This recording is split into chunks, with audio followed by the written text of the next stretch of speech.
Commander Rin Zhou stood at the viewport of Certification Station Alpha, watching another dejected engineering team board their shuttle. Their vessel, the Pride of Centauri, had just failed its third certification attempt. The ship was a marvel of modern engineering, featuring quantum-locked engines, psychic navigation arrays, and a hull made of living metal. None of that mattered to Rin. She had found 23 critical safety violations within the first hour. "Commander," her AI assistant chirped, "the Centaurian ambassador is demanding to speak with you. He says this rejection will set their space program back by 3 years." "Good," Rin replied, not turning from the viewport. "That's 3 years they can spend fixing their backup life support systems instead of adding more quantum harmonics to their weapons array." The station's massive observation window offered a perfect view of the Pride of Centauri. It was beautiful, she had to admit. Its crystalline spires and iridescent hull caught the light of nearby stars, creating rainbow patterns that danced across space. But beauty didn't keep crews alive when systems failed. Rin's datapad buzzed with another incoming complaint. This one from the Galactic Shipbuilders Guild, marking the third formal protest this week. She archived it without reading. After 15 years as the union's highest-ranking certification officer, she had heard every possible argument against her standards. Too strict, impossible to meet, outdated, progress blocking. The accusations bounced off her like micrometeorites off a properly shielded hull. Every year, dozens of ships failed her inspections. Every year, someone would point out that she had the highest rejection rate in the union's history. And every year, she would point to a single statistic: 0 catastrophic failures on certified vessels during her tenure. "Commander," her AI interrupted again, "there's a new certification request. Priority level minimal." Rin finally turned from the viewport, raising an eyebrow. Priority minimal meant a non-member species applying for trade route access. Those were rare these days. Most spacefaring races had already joined the Union. "Display details," she commanded. The holographic display filled with information, and Rin felt her other eyebrow join the first. Earth. The gravity well dwellers who barely reached their moon a century ago. She scrolled through the application, expecting to find the usual grandiose claims of revolutionary technology. Instead, she found detailed maintenance schedules, redundancy systems, and manual backup controls. Her finger paused mid-scroll. Their ship specifications appear to be several generations behind current Union standards, the AI observed. "Shall I issue an automatic rejection?" Rin zoomed in on a technical diagram. The vessel, designated TNS Practical, was unlike anything she'd seen in years. No quantum engineering, no psychic interfaces, not even basic neural integration. Instead, she saw mechanical backup systems, physical override controls, and modular components that could be replaced with basic tools. "No," she said slowly, still studying the specs. "Schedule them for a full inspection. Tomorrow." "Commander." The AI's tone carried rare confusion. "The vessel fails to meet 15 different modern certification requirements. It doesn't even have a consciousness core." Rin smiled, an expression that had become so rare her staff often joked about documenting it when it appeared. "Exactly," she said. "How many ships have we seen this year that focused on adding new technology instead of perfecting the basics?" She turned back to the viewport, but her mind was already racing through inspection protocols. For the first time in years, she felt genuine curiosity about an upcoming certification. "You know what they say about these humans," she mused. "They're either brilliant or insane. Tomorrow, we find out which." The station's lights dimmed as it entered night cycle, but Rin remained at the viewport, watching the Pride of Centauri depart in a flash of quantum displacement. Behind it, barely visible against the star field, a much smaller ship was approaching. Its hull was plain gray metal, its lines utilitarian rather than artistic. The TNS Practical had arrived early. Perhaps tomorrow would be interesting after all. The airlock of the TNS Practical cycled with a distinctly mechanical hiss. Rin noted the sound with interest. Most modern ships used silent magnetic seals. As the inner door opened, she was greeted by a human woman in a practical jumpsuit, tools hanging from a well-worn belt. "Commander Zhao, I'm Chief Engineer Sarah Chen. Welcome aboard the Practical." The engineer extended a hand, then quickly withdrew it. "Sorry, I forgot not all species are comfortable with physical contact." "I'm familiar with human customs," Rin replied, completing the handshake. She noticed calluses on Chen's palm. Unusual for a chief engineer. Most spent their time managing AI systems, not handling tools. "Shall we begin with the engine room?" Chen asked, already moving down the corridor. Rin followed, her datapad ready to document the inevitable failures. The hallway was wide and straight, with clearly marked access panels every few meters. No aesthetic flourishes, no decorative coverings, just functional design. The engine room doors opened manually, another surprise. Inside, Rin found herself in a space that seemed to belong to a previous era of spaceflight. Physical gauges supplemented digital displays. Mechanical control levers stood alongside holographic interfaces. And most shocking of all, there were people, actual human engineers monitoring and adjusting systems by hand. "Your engine core," Rin observed, "it's fusion-based, not quantum probability drive." Chen nodded. "Simple deuterium-tritium fusion. Proven technology, easy to maintain, plenty of fuel available. But the efficiency is about 60% lower than a quantum drive," Chen finished. "But when a quantum drive fails, you need a team of specialists and a dry dock. When our fusion reactor needs work, any of our engineers can fix it with tools we carry on board." Rin moved through the engine room, her datapad forgotten as she examined system after system. Everything was accessible. Everything could be repaired. Everything had backups. Sometimes primitive mechanical backups, but backups nonetheless. "Your life support," she said, stopping at a particular panel. "These are chemical scrubbers. I haven't seen these used as primary systems in decades." "They work," Chen said simply. "They're reliable. When they degrade, we can see it happening and replace them before they fail. No sudden quantum fluctuations, no AI glitches, no unexpected failures." As they continued the inspection, Rin found herself asking more questions than noting violations. The humans had taken proven technologies and refined them to near perfection. Their innovations weren't in developing new systems, but in improving existing ones. "Here's something you might find interesting," Chen said, leading them to a small workshop. "Every critical component on this ship can be fabricated right here. We carry raw materials and spare parts, but in an emergency we can make what we need." Rin picked up what appeared to be a replacement valve. "You manufacture parts during flight." "We have to. We don't have quantum replicators or matter synthesizers. What we do have is a good machine shop and engineers who know how to use it." The inspection continued through the crew quarters, bridge, and cargo holds. Everywhere, Rin found the same philosophy at work. Simple, reliable systems, maintained by skilled humans rather than artificial intelligence. Mechanical backups for electronic systems. Manual overrides for everything. "Your navigation," Rin said as they reached the bridge. "No quantum positioning. No neural interfaces." The ship's navigator, a young man with steady hands, looked up from his station. "Stars, maps, and math. Commander. They got humans to the moon long before computers existed. They'll get us home if our main systems fail." As the inspection drew to a close, Rin found herself in an unusual position. The TNS Practical violated dozens of modern certification standards. It lacked technologies that had been considered essential for safe space travel for generations. By any normal metric, she should fail it immediately. And yet, "Chief Chen," she said, reviewing her notes.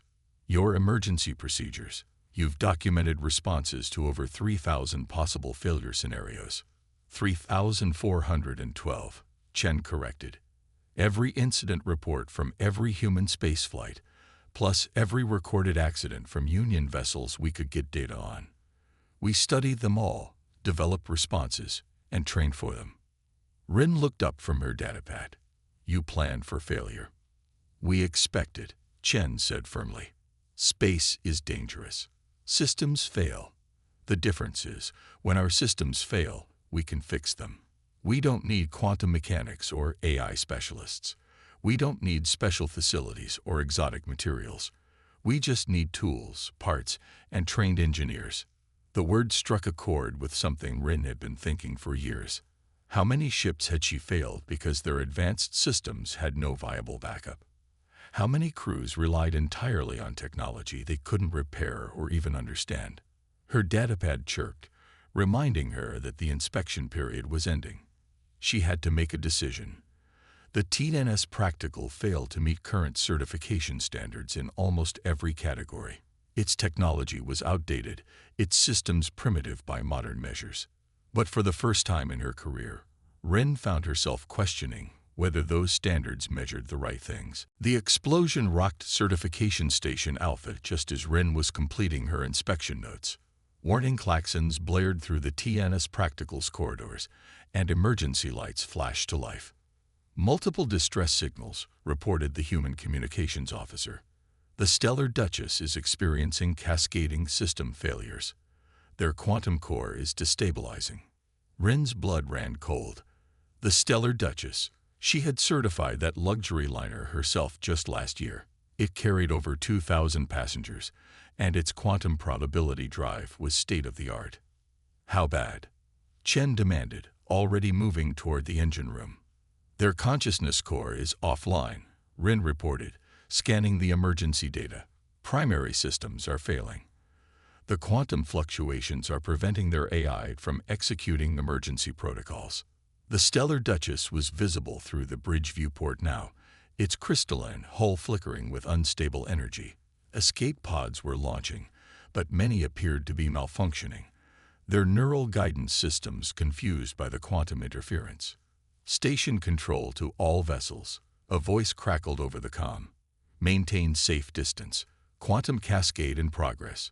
Wait for specialist teams to arrive from Proxima Station. Those people don't have time to wait, Chen said, turning to her captain. We can help. Captain Maria Torres, who had been silently observing the inspection all day, nodded once. Bridge crew, emergency stations. Chief Chen, what can your team do? Their quantum core is going critical, but their backup systems should be functional if we can reach them. Most modern ships still have basic fusion generators for emergency power. Chen was already gathering equipment. We need to get aboard. Impossible, Rin interjected. The quantum fluctuations will disable any shuttle's guidance systems before it gets close. Then we don't use guidance systems, Torres replied. Helm. Plot a manual approach vector. Old school, like the asteroid mining runs. Rin watched in disbelief as the human crews sprang into action. The navigator's hands flew over physical controls, plotting an approach using basic thrust calculations. Engineers rushed to prepare emergency equipment, not modern quantum tools, but basic mechanical devices. You can't be serious, Rin protested. A manual docking. In these conditions, we practice for exactly this scenario, Torres said calmly.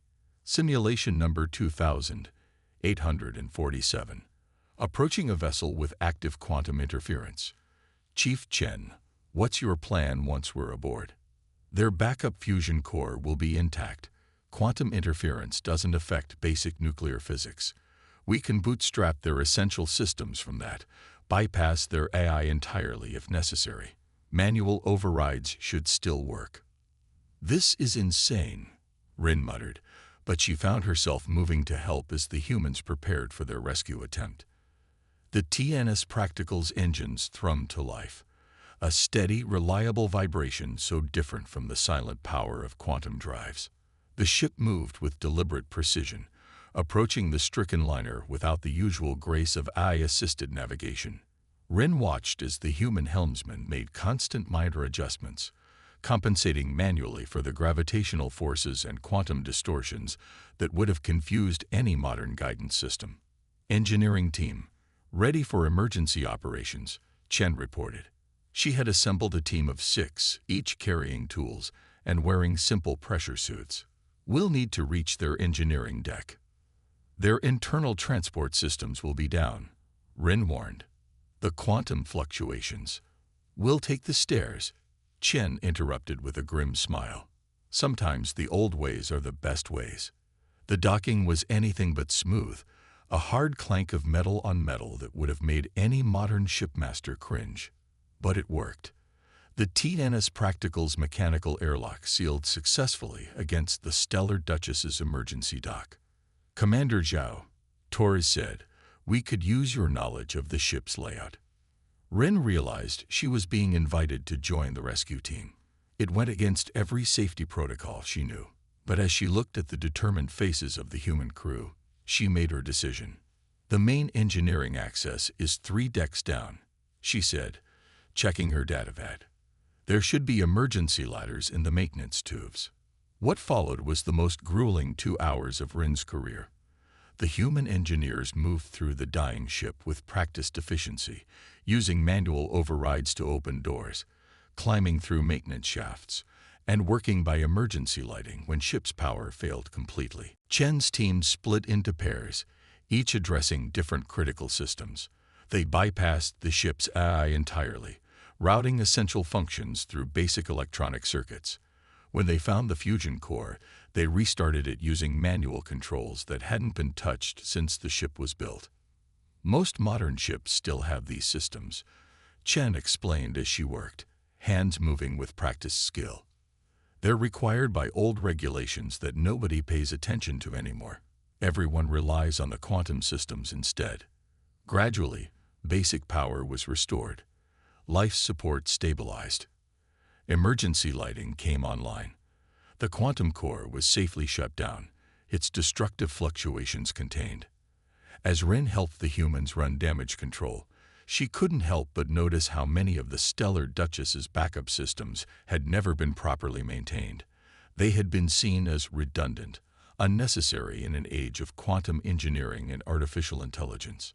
But when the advanced systems failed, it was these neglected backups, and the human ability to work with them, that saved 2,000 lives. Back aboard Certification Station Alpha, Rin sat in her office, surrounded by holographic displays showing incident reports from the Stellar Duchess. The quantum core's failure had been catastrophic, yet somehow there hadn't been a single casualty. She kept coming back to one simple fact. A ship she had certified as safe had nearly become a tomb, and it had been saved by technology she would have previously dismissed as primitive. Display side-by-side comparison, she commanded. TNS Practical versus Stellar Duchess. Engineering systems only. The air filled with technical specifications.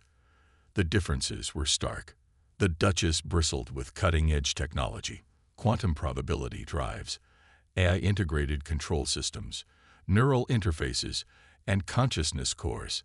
The practical systems seemed almost archaic in comparison. Fusion drives, manual controls, physical backups, and mechanical redundancies. A knock at her door interrupted her analysis. Chief Engineer Chen stood in the doorway, still wearing her oil-stained jumpsuit from the rescue operation. Commander Zhao, Chen said, I hoped we might talk. Rin gestured to a chair. I've been reviewing the incident data. Your team's response was impressive, but it shouldn't have been necessary, Chen replied, settling into the chair. The Duchess had backup systems, basic fusion generators, mechanical controls, emergency protocols that didn't rely on quantum technology. They were all there, required by regulations written generations ago. But nobody maintained them. Nobody trained to use them. Rin nodded slowly. Because everyone assumed the primary systems wouldn't fail. The quantum core was supposed to be foolproof. There's no such thing as foolproof in space, Chen said, echoing words Rin herself had used countless times. That's why we build redundancy into everything. But redundancy only works if you maintain it, if you train for it, if you're ready to use it when you need it. Rin pulled up another holographic display, this one showing the TNS Practical's maintenance logs. They were extensive, documenting regular checks and repairs of every system, primary and backup alike. Your engineering philosophy, Rin said. It's not about avoiding advanced technology, is it? It's about understanding every system you use. Chen smiled. On Earth, we have a saying. Any sufficiently advanced technology is indistinguishable from magic. We don't believe in magic on the practical. Every engineer on our ship understands how our systems work, from the fusion core to the life support scrubbers. We can fix them, maintain them, and if necessary, rebuild them. But you sacrifice efficiency, Rin pointed out. Your fusion drive is slower than quantum propulsion. Your life support systems require more maintenance. Your navigation takes longer to calculate. We sacrifice theoretical efficiency for practical reliability, Chen corrected. What's more efficient? A quantum drive that's 30% faster but fails catastrophically, or a fusion drive that keeps running no matter what? A neural interface that processes commands instantly but can be disrupted by quantum fluctuations or physical controls that always work.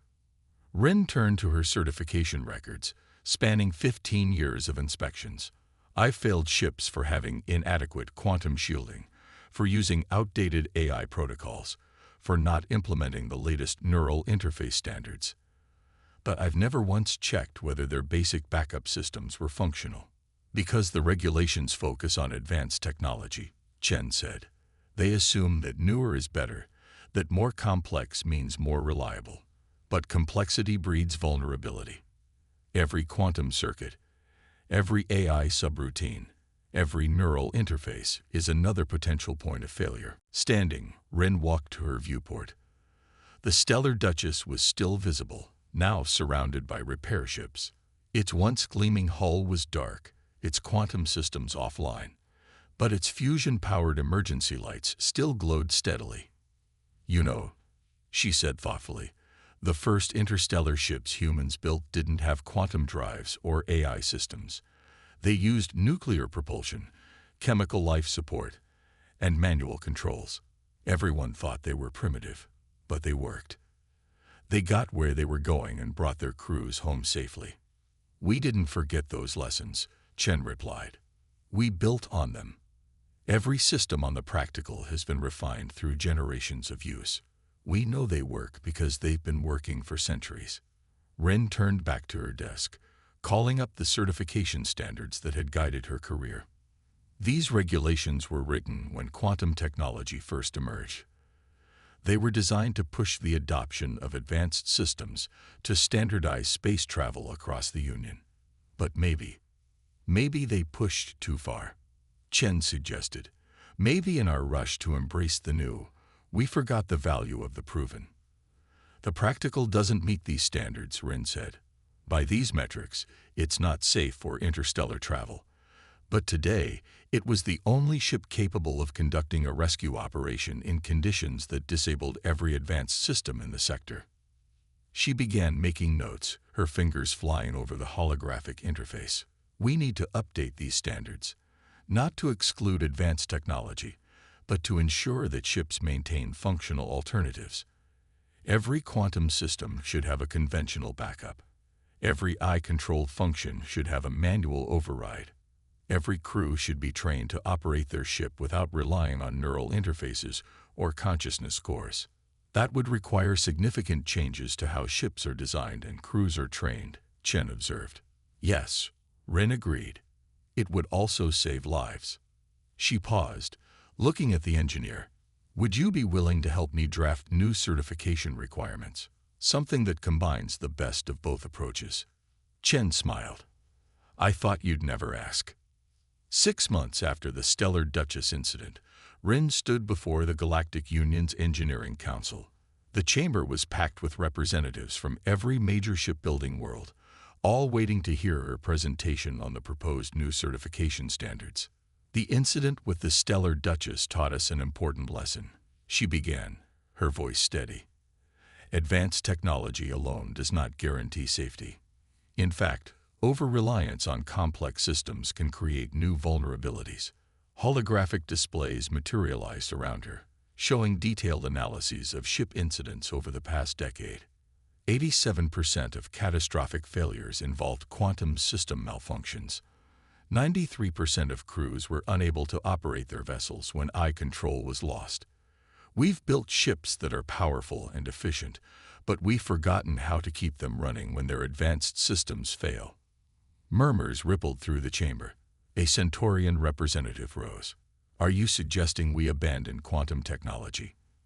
Return to primitive propulsion systems? No, Rin replied. I'm suggesting we learn from humanity's approach to space travel. The TNS practical demonstrated that reliability doesn't come from having the most advanced technology, but from having technology you can maintain, repair, and operate under any circumstances. She gestured, and new images appeared, technical diagrams of the modified Stellar Duchess. After the incident, it had been rebuilt according to the new standards she and Chen had developed. Every quantum system now has a conventional backup. Every eye-controlled function has manual override capabilities. The crew trains regularly on operating their ship without advanced assistance. The quantum drive is still there, but it's supplemented by a reliable fusion system that can get them home if the quantum core fails. The cost of implementing these changes, another representative began, is far less than the cost of losing a ship and its crew. Rin interrupted. The Practical's rescue operation proved that. When every advanced system was disabled by quantum interference, basic technology, and trained engineers saved 2,000 lives. She brought up another display, this one showing the new certification requirements. These standards don't reject advanced technology. They ensure it's implemented responsibly. With proper backups and crew training, every ship should be able to operate, even at reduced capacity, when its primary systems fail. The chamber erupted in discussion. Rin waited patiently, knowing that change wouldn't come easily, but she had data on her side. And more importantly, she had results. Commander Zhao, a voice cut through the debate. It was Admiral Chen, Sarah's mother and head of Earth's Space Command. How many ships have been certified under your new standards? 17 so far, Rin replied, including 3 that had previously failed certification under the old requirements. Their crews report increased confidence in their vessels, knowing they can handle system failures at any level. And the TNS Practical? Another council member asked. Has it received full certification? Rin allowed herself a small smile. The Practical has become our benchmark for emergency preparedness and system reliability. In fact, several major shipyards have sent engineers to study its design philosophy. They're particularly interested in its modular repair systems and crew training programs. She brought up a final display, statistics from the newly certified ships. These vessels combine the best of both approaches. They have all the advantages of advanced technology, plus the reliability of proven systems. Their crews understand both the quantum cores and the fusion drives. They can use neural interfaces and manual controls with equal skill. And the results speak for themselves, Admiral Chen added. 0 catastrophic failures. 0 crews stranded by system malfunctions. Response times to emergencies improved by 40%. The council chamber grew quiet as the implications sank in. Rin looked around at the assembled representatives, seeing understanding dawn on many faces. Space travel has always been dangerous, she concluded. We can't eliminate that danger, but we can prepare for it. The humans reminded us of something we had forgotten, that the most advanced ship is not necessarily the safest. The safest ship is the one you can keep flying, no matter what goes wrong. One by one, the council members began to signal their approval. The new standards would be implemented across the Union. Ships would be retrofitted, crews retrained, backup systems restored and maintained. Later, as Rin walked through the shipyard, she paused to watch a crew conducting emergency drills on their newly certified vessel. They were practicing manual docking procedures, just as the Practical's crew had done during the rescue. On a nearby repair dock, engineers were installing conventional backup systems on a quantum dry ship. Her datapad chimed with a new certification request. Another human vessel, seeking approval for trade route access. She smiled as she read their technical specifications: fusion drive, mechanical backups, modular repair systems. But this ship also featured quantum technology, carefully integrated with conventional systems and supported by thoroughly trained crew members. They had found the balance she'd been looking for all along. Not a rejection of advanced technology, but a recognition that every innovation needed to be built on a foundation of proven reliability. The future of space travel would combine the best of both worlds: human practicality and alien innovation, working together to keep crews safe among the stars. The standards bearer had set a new standard, and the galaxy was safer for it.